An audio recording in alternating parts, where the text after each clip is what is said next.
We need to change our mindset time to time. Aduga mistake se koi yaringai we politician and policy makers sing we mistake to be ade aran ba to be ade aran ba mana yam tung koi madu na wa bo we ngasi koi marak le ri ba khaibum ta bu dum gi to gum ba adagi central forces ka state forces ki marak gap le bu gum ba adaga politicians sing some forces ki marak gap le bu gum gi mami tarai ba mams masi koi matamda da koi yana sat ki bus yana sat bus am phatta aduna government am le governance am le governance am le with a concrete policy with vision koi to ba mathuk pai huji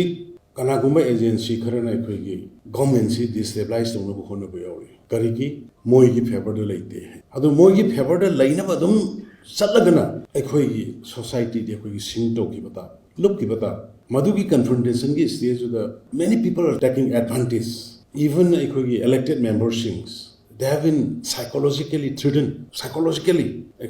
elected members about the kauraga wari sarga unaraga laiba potse the mistake ti karam kan tawkiba 2005 te ki tawkiba mistake karmaina only me tara mari khak leiba organization ma boy ko su dongaram karam ta khalo do kem khalo do outlaw ne su lo khokri ba kangu da suspension of operations hain dongno ki ba tawram badu de ki hor kan ngasi ko ngasi gi sigi yamna kare haini pubu thangma ngamoi do mong sigi situation ji tarki bane other my friends never succumb in the wrong approach